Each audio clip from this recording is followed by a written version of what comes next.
Olha lá, pera aí, ó. Achou outro joio? Ó, então isso aqui é um... Esse aqui é o trigo. Esse é o joio, né? Esse Então vou mostrar aqui pro Esse pessoal. aqui é o trigo. Então olha lá. Esse é o joio e esse é o trigo. Olhando, aparentemente não há diferença nenhuma, ambos são iguais. Ó, agora onde você vê a diferença? Vamos lá, Modemir. Esse é o joio. Aqui, ó. Aí, ó. O joio, ó. Aí vocês, ele não tem nenhuma semente, ó. Não tem fruto Tá nenhum. vendo? Só palha. Ele não tem fruto, só a palha só. Agora o E ele trigo. vai gastar o adubo. Agora esse aqui é o trigo, ó. Aonde está a diferença do joio pro trigo? Aí, ó. Aí, ó. O alimento nosso aqui, ó. É que o trigo ele deu fruto, o joio não. Rapaz, Isso dá uma pregação. pra aplaudir de pé, hein?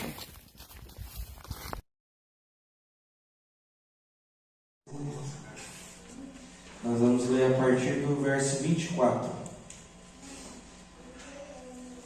Esse texto é uma continuação, na verdade, do texto que a gente viu semana passada.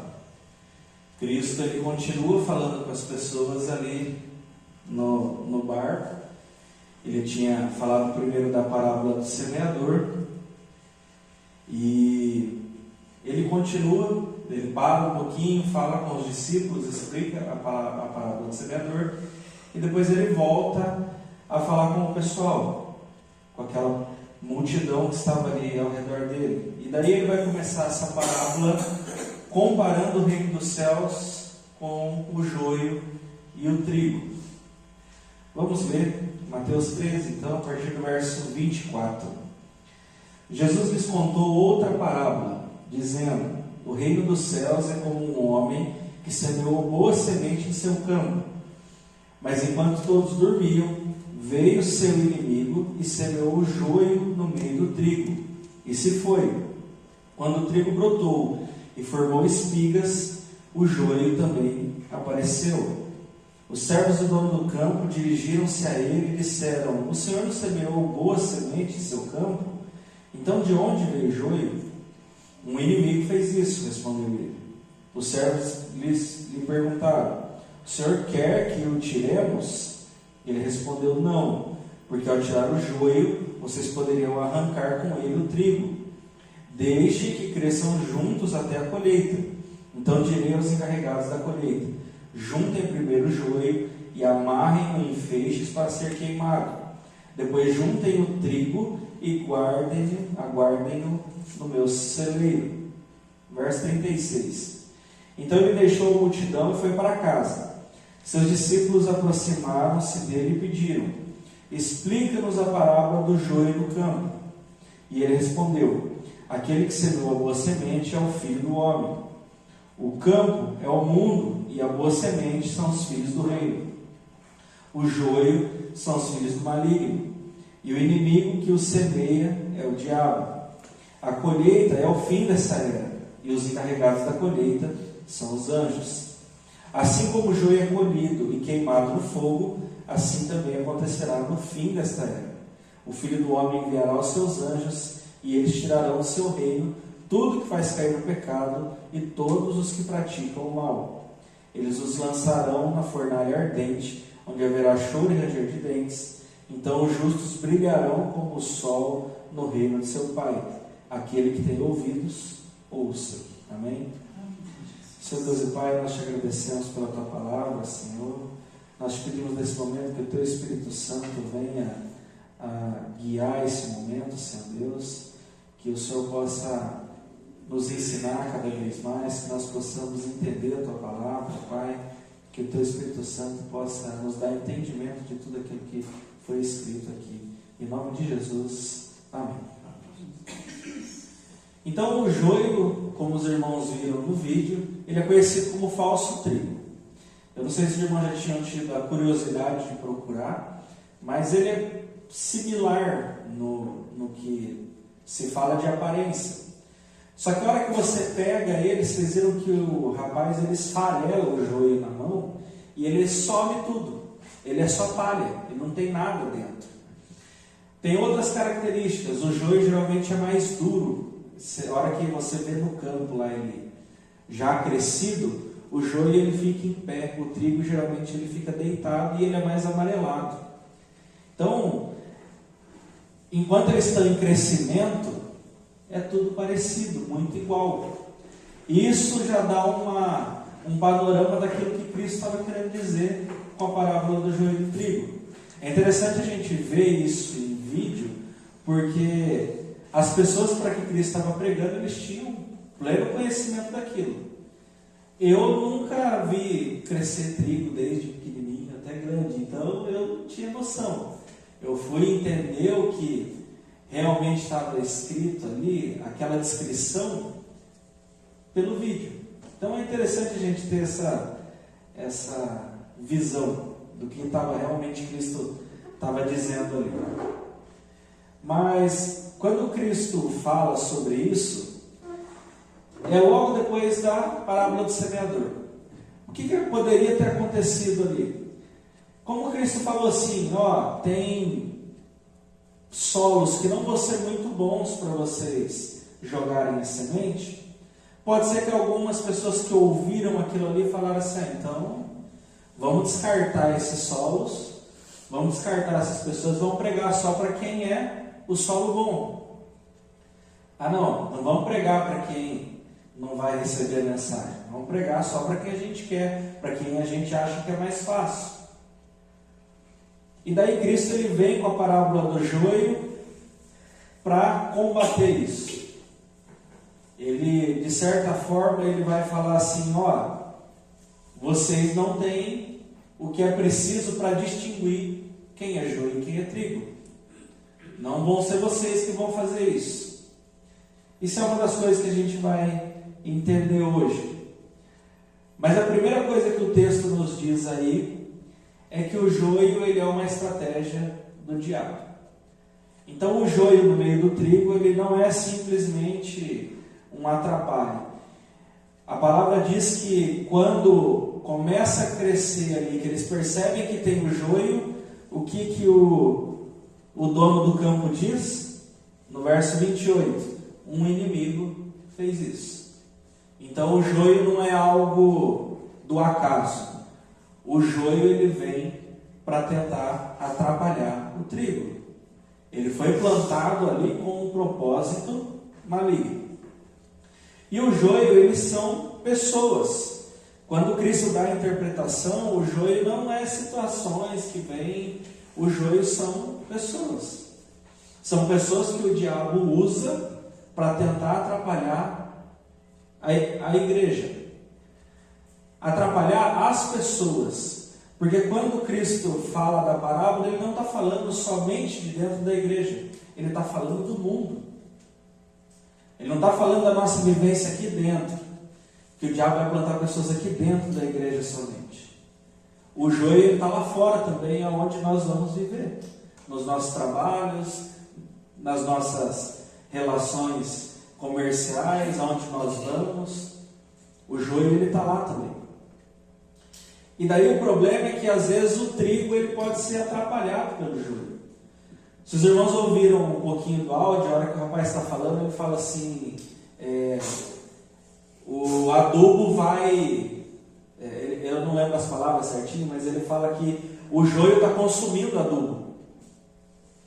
Ou seja, se tem joio no local, começa a acontecer o quê? O trigo começa a ficar mais fraco. Ele vai precisar de mais adubo, vai precisar de mais água. Eu vou ter que nutrir melhor esse trigo. E é o que acontece quando a gente tem contato com o joio.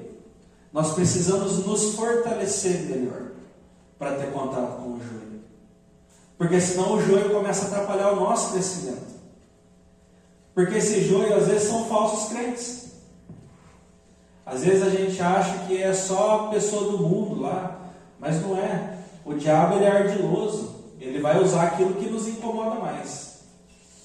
E quanto que não incomoda um falso crente?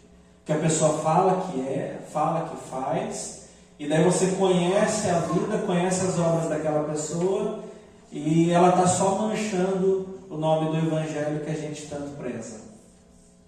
A gente tenta fazer tudo direitinho para não atrapalhar o nome de Cristo, para não fazer coisas que vão escandalizar outras pessoas.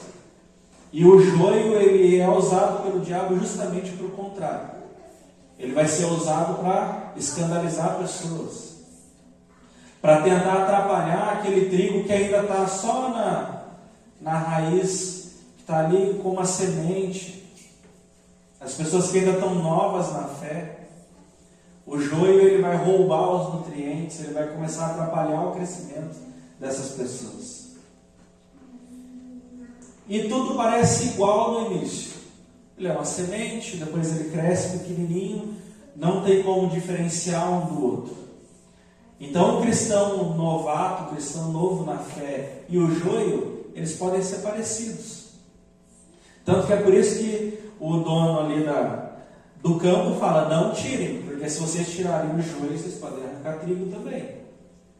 Se vocês tentarem extirpar as pessoas que vocês acham que é joio, vocês podem acabar tirando pessoas que são trigo também. Efésios 4, 22 vai dizer o seguinte: quanto à antiga maneira de viver, vocês foram ensinados a despir-se do velho homem, que se corrompe por desejos enganosos, a serem renovados no modo de pensar e a revestir-se do novo homem, criado para ser semelhante a Deus em justiça e em santidade, provenientes da verdade. Então nós fomos chamados a ser novas pessoas. O nosso trigo tem que crescer, nós somos o trigo que tem que se desenvolver. A nossa roupagem é diferente do joio, as nossas aparências, as nossas ações são diferentes. Só que isso é um processo. Todo mundo que se converte passa por um processo de santificação. Isso demora um tempo. E até esse processo ser completo e a gente ser um trigo grande, a gente parece com o joio. Pode ser que o falso crente no comecinho, ele pareça com o crente novo na fé. Às vezes ele vai cair, às vezes ele se levanta. Então nós somos parecidos, ainda as roupagens ainda não estão completas. E daí o diabo ele usa de tudo isso, desse joio, para levantar um falso testemunho contra a igreja, levantar uma aparência que faça com que as pessoas se afastem da igreja. 2 Coríntios 4:4. O Deus dessa era cegou o entendimento dos descrentes, para que não vejam a luz do Evangelho da glória de Cristo, que é a imagem de Deus. Quem que é o Deus dessa era? O diabo. O Deus dessa era cegou o entendimento. E o que ele mais tem usado hoje para isso? Falsos crentes. Pessoas que vão denegrir o nome de Cristo. E é justamente isso aqui que está acontecendo. Ele cega essas pessoas, ele usa esses falsos crentes para tampar a imagem real de Cristo. Então esse joio, a intenção dele é que as pessoas vejam o joio e imaginem assim: ah não, todo mundo é igual. Quando na verdade nós somos o trigo. E daí vem uma pergunta dos servos: quer que arranquemos? Ou lá no verso 28, nessa versão, o Senhor quer que o tiremos? Quem pergunta? São os servos. Eles vão perguntar porque eles ajudaram a plantar. Na teoria, eles deveriam ter uma noção de quem que era o joio e quem que era o trigo. Porque eles ajudaram a plantar. Então eles acham que eles sabem quem que é o joio e quem que é o trigo. Nós somos os semeadores. Não somos?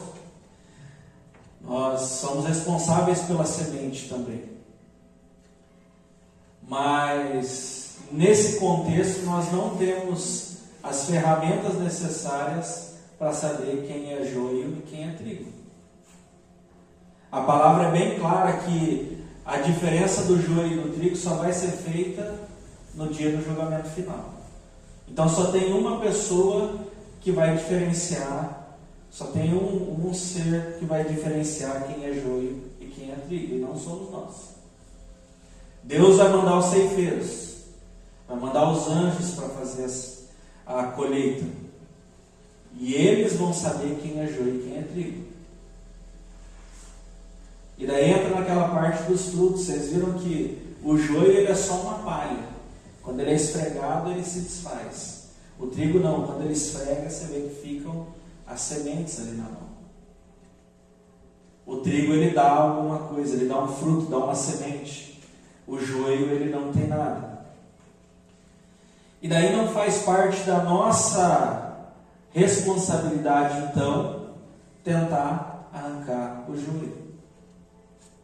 Irmãos, eu não estou falando aqui de crentes repreensíveis, pessoas que estão errando visivelmente dentro da igreja. A Bíblia é clara que nós temos que repreender. Mas nós não temos direito de falar quem são os falsos crentes e quem são os crentes verdadeiros. Nós não temos o direito de falar quem está salvo e quem não está salvo. Porque se nós começarmos a apontar quem nós achamos que é joio, nós corremos o risco de apontar um trigo no meio. E daí a responsabilidade por essa alma cai sobre nós. Então não faz parte do nosso ministério apontar quem é e quem não é. Nós semeamos, nós cuidamos de todos por igual. Nós vamos ter que cuidar do joio também. E quem vai fazer a separação no final das contas é Jesus Cristo, é Deus. E a resposta é muito interessante, né? Porque eles perguntam e o dono do campo vai falar não. Quer que tiremos? Não. Porque ao tirar o joio, vocês poderiam arrancar com ele o trigo. Deixe que cresçam juntos até a colheita. Então o joio e o trigo eles vão compartilhar locais. Eles vão estar nos mesmos lugares às vezes, vão compartilhar os nutrientes, a água, vão receber a palavra do mesmo local. Nós vamos trabalhar junto com o joio. As nossas vidas elas vão se cruzar. Mas o dono do campo fala, não é para arrancar. Vocês vão viver juntos. Vão viver lado a lado. E daí cabe a nós, como trigo, não se contaminar. E se fortalecer com aquilo que nós temos para conseguir conviver junto com o joio.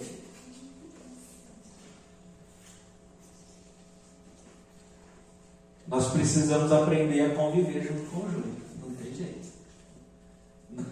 Gostando ou não? É difícil, mas nós precisamos. E a diferença ela só vai ser feita então no dia da colheita. Deus vai mandar os ceifeiros, os anjos capacitados para reconhecer quem é joio e quem é trigo. Eles vão vir, vão fazer a colheita e vão separar aqueles que dão semente, que deram frutos, e aqueles que são só palha. E daí é interessante pensar que o joio nunca foi trigo.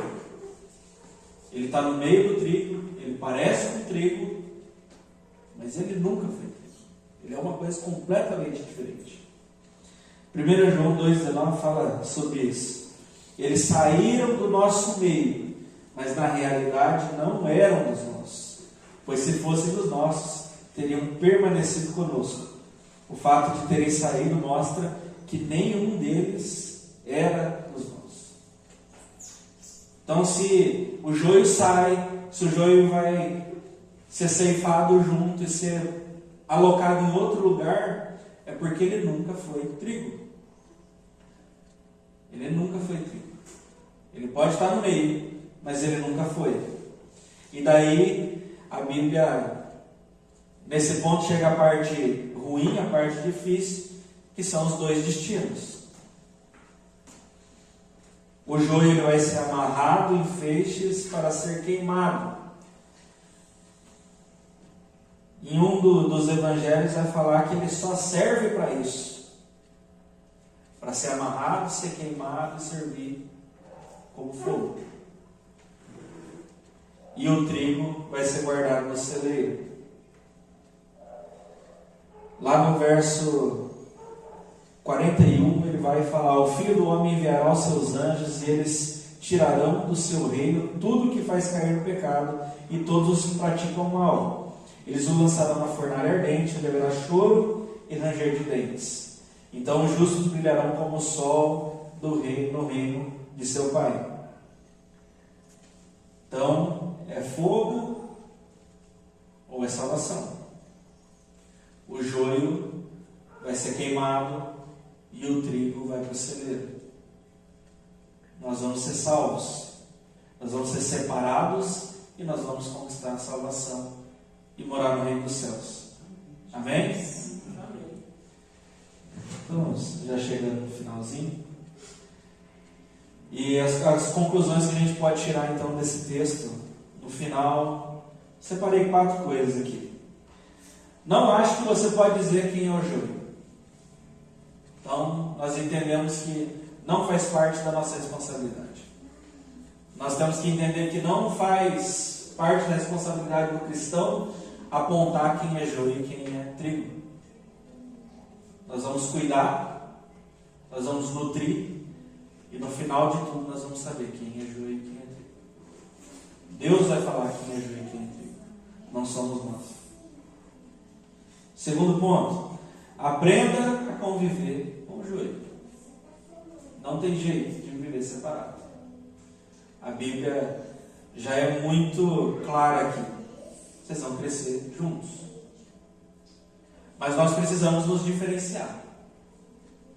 Porque senão o ceifeiro não vai reconhecer lá no final. Nós precisamos ser diferentes. Nós precisamos crescer como trigo. Nós precisamos dar fruto. Precisamos dar semente. A única diferença dos dois é isso. Um dá fruto e um não dá. Um só serve para ser queimado. O outro serve como alimento.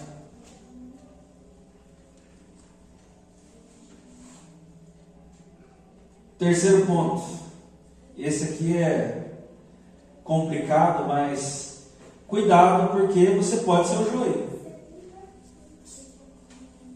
Você só tem uma pessoa que diferencia o que é joio e o que é trigo. Nós temos que nos examinar para não sermos joio. 2 Coríntios 13, 5. Examinem-se para ver se vocês estão na fé. Provem-se a si mesmos. Não percebem que Cristo Jesus está em vocês? E daí vem o ponto. A não ser que tenham sido reprovados. Então vai ter gente achando que é trigo. Vai ter gente que vai viver a vida inteira achando que é trigo. E quando chegar lá no final, vai descobrir que é joio. E a Bíblia é clara: examinem-se, provem-se. É examinar, ver o que está dentro dos nossos corações, dentro da nossa mente. É se provar mesmo. É ver se dentro daquelas situações onde as coisas ficam difíceis, onde a gente fica mais próximo do joio, se nós não somos parecidos mais com o joio do que com o trigo. Se na hora que as coisas apertam, nós não estamos indo mais para o lado do joio. Nós não estamos agindo igual ao joio. E o último ponto, que é o mais importante de nós entendermos aqui, é que a justiça de Deus, ela não tarda e não falha. Porque às vezes a gente olha e a gente faz igual a Asaf, né? Olhei, contemplei os ímpios, e eles eram mais ricos, mais bem-sucedidos, eles pareciam mais abençoados do que nós. Mas a justiça de Deus é no dia do juízo final. A separação do joio e do trigo é só naquele dia. A verdadeira bênção que nós vamos ter é o reino dos céus. Aquilo que nós temos aqui é passageiro. Aquilo que nós temos aqui vai acabar um dia. Tanto que Asaf, ele, no finalzinho lá do Salmo, ele dá a chave de tudo isso aqui. Ele vai falar assim: até que contemplei o fim de Deus. E o fim é esse: fogo, choro e ranger de dente. Mas o nosso fim é diferente. O verso 43 diz: então os justos brilharão como o sol no reino de seu Pai. Nós estaremos com Deus no dia. O nosso fim é diferente. O nosso fim é salvos. Nosso fim é no céu. O trigo vai ser recolhido no celeiro. Nós não vamos ter que passar pela fornalha. Nós vamos ter paz e finalmente alcançar aquilo que nós tanto almejamos aqui na terra. Amém? Senhor Deus e Pai, nós te agradecemos, Senhor, por mais essa noite. Te agradecemos por essa palavra, Senhor. Te agradecemos porque nós entendemos que o Senhor não falha, Pai.